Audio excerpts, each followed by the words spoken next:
Estos días terminé finalmente una novela con la que llevaba algún tiempo, y aunque el contexto de la historia y la premisa me gustaban, la razón principal por la que me sentía tan desconectado era porque le faltaba tensión.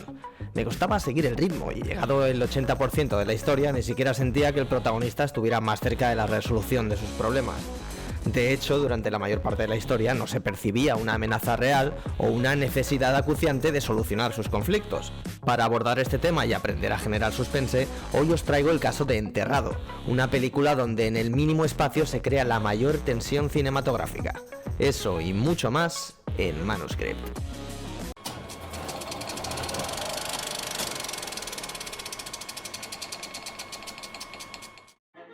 Enterrado es una película de 2010 dirigida por el cineasta español Rodrigo Cortés y protagonizada por Ryan Reynolds, en la que me arriesgaría a decir que es su mejor actuación hasta la fecha. Y es probablemente el mejor ejemplo de cómo incorporar tensión que podría comentar en este canal. Así que si queréis echar un vistazo antes de ver el vídeo, lo recomendaría, ya que habrá algunos spoilers menores. La premisa es directa. Un tipo se despierta confinado en un ataúd y pronto se da cuenta de que está bajo tierra. La película trata esencialmente de saber qué hace ahí, por qué, cómo y si conseguirá salir. Y transcurre en su totalidad dentro del ataúd durante la hora y media de metraje. A pesar de todo, no hay un solo minuto donde desviemos la atención de la pantalla. Una hora y media de película metido en un ataúd y a pesar de todo no pierdes detalle. ¿Cómo se hace eso? Bueno, pues Hitchcock lo explica muy bien. De hecho, esta es una de las lecciones más icónicas del director. Four people are sitting around a table, talking about baseball, whatever you like. 5 minutes of it, very dull. Suddenly, a bomb goes off, blows the people to smithereens. What do the audience have? 10 seconds of shock. Now take the same scene and tell the audience there is a bomb under that table and will go off in 5 minutes. Well, the whole emotion of the audience is totally different because you've given them that information that in 5 minutes' time that bomb will go off. Now the conversation about baseball becomes very vital. You've got the audience working. En esta charla, Hitchcock viene a decir que hay dos maneras de contar una misma escena. Una es la sorpresa, donde las cosas pasan sin que sepamos qué va a ocurrir, por ejemplo, esa escena de la que habla durante la que explota una bomba sin previo aviso. Es un evento chocante, pero que tiene un efecto limitado y breve sobre la audiencia o el lector. La otra manera es el suspense, es saber que esa bomba está ahí y ser consciente de que está a punto de explotar mientras que nuestros protagonistas hablan de cosas intrascendentes. Ahí la charla cobra importancia aunque sea banal. ¿Tenemos un minuto antes de que explote? ¿Tenemos 5? Depende de cómo hayamos establecido la escena. Pero hasta que se solucione el problema, el efecto de tensión será permanente, mucho más largo que en el caso de la sorpresa. Es decir, suspense es esencialmente la tensión percibida, producida por un suceso que sabemos que va a ocurrir o que puede ocurrir en un momento determinado. La clave para la audiencia o el lector es cuándo, cómo y si al final pasará lo que tenga que pasar. Así, en Enterrado tenemos al protagonista que despierta en un ataúd con nada más que un móvil en el bolsillo, una linterna, una bengala, un mechero y una cantimplora con alcohol. Obviamente todos los diálogos ocurren a través del móvil y a partir de dichas interacciones descubrimos casi todo lo demás. A partir de aquí se aplican varias reglas para transmitir tensión, pero la principal consiste en la limitación. Una limitación es la clave para añadir tensión a una historia, porque implica que el protagonista no tiene libertad de movimiento ni decisión, sea auténtica o percibida. Si queréis saber más de la limitación, podéis echar un vistazo a mi vídeo sobre las armas legendarias. Si contabilizáramos la tensión por puntos, podemos entender de una forma más gráfica cómo se acumula y cómo funciona esta limitación. Veamos. En primer lugar, la primera limitación es el aire. Y el hecho de que esté en un ataúd bajo tierra implica algo obvio, el aire se acabará gastando. Sumamos un punto de tensión.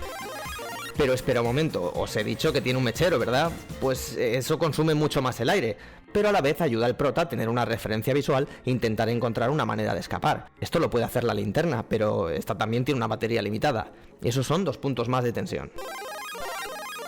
En segundo lugar, el móvil. Es su punto de comunicación con el mundo y desde el principio tiene importancia máxima. Es aquello que puede salvarle la vida, pero tiene poca batería, apenas tiene cobertura y no tiene números en la agenda.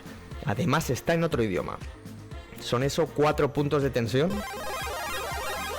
En tercer lugar, el tiempo. Lo del aire era obvio, pero ahora resulta que los malos tienen secuestrado a un ser querido del prota y se lo comunican por el móvil. Si él no les da lo que quieren en un tiempo determinado, pasarán cosas malas. El prota no solo se ahoga, sino que ahora encima tiene una cuenta atrás. Eso es sin duda otro punto de tensión. En cuarto lugar, peligros externos. Y si hay bichos que entran por algún espacio, cosa que ocurre, y si se rompe el ataúd y se llena de tierra, cosa que ocurre, eso reduce el tiempo que tiene el protagonista para actuar y descubrir qué ha ocurrido y cómo escapar. Esos son 2 puntos más. El concepto de toda la película parece tan ridículamente simple, sin por supuesto serlo, que resulta gracioso pensar lo mucho que nos complicamos a veces para crear tensión en nuestras historias cuando podemos valernos del entorno de los protagonistas y sus interacciones de una forma más o menos natural. Esta película lo hace en el espacio que ocupa un hombre en un ataúd y en 1 hora y media de metraje, y además no se pasa de la raya introduciendo situaciones demasiado inverosímiles. Habitualmente se habla de que existen 3 formas de crear tensión, y todas dependen de cuánto sabe el lector con respecto a lo que sabe el protagonista principal. En la primera se habla de proponer un misterio. El lector sabe menos que el protagonista principal sobre lo que está ocurriendo y va aprendiendo sobre la marcha. La segunda forma es crear suspense. Es cuando el lector sabe lo mismo que el protagonista sobre lo que está ocurriendo y vamos aprendiendo juntos.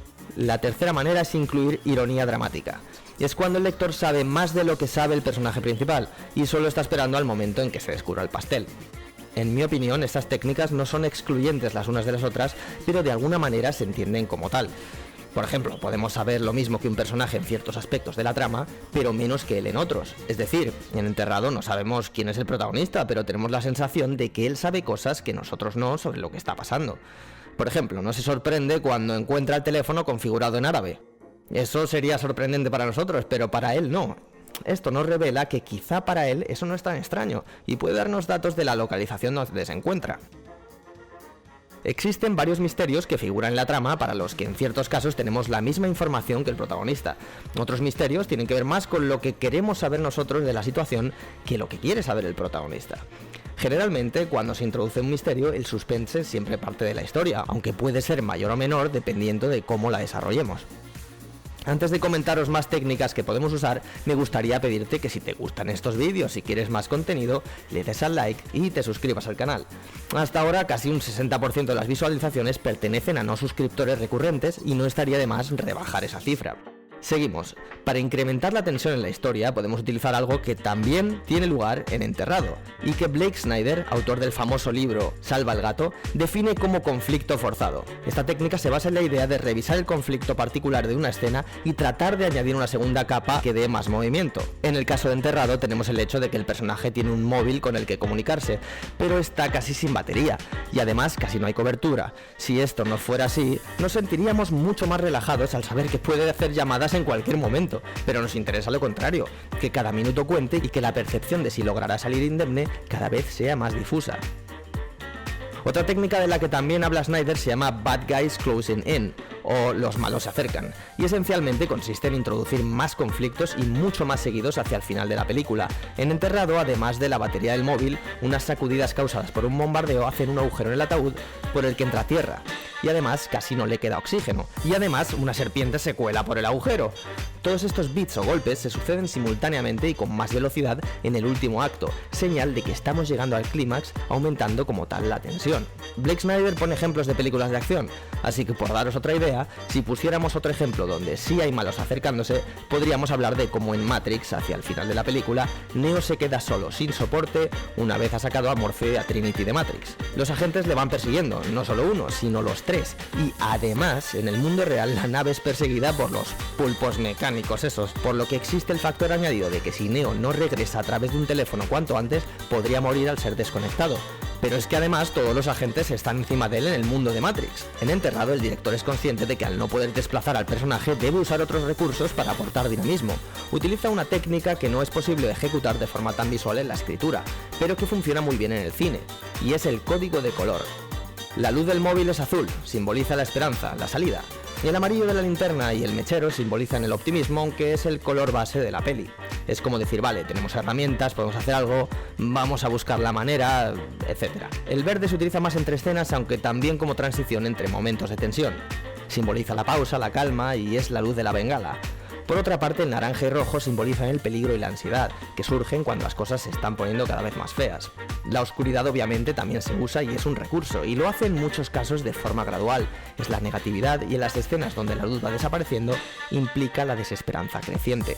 En total, y como he dicho en otros vídeos, la simbología de las escenas es realmente importante, y lo es mucho más en una historia que transcurre en un lugar cerrado.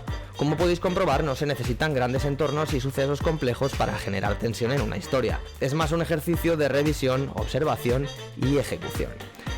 Eso ha sido todo por esta semana y si te ha gustado da like, suscríbete y si te apetece comparte y nos vemos la semana que viene en Manuscript.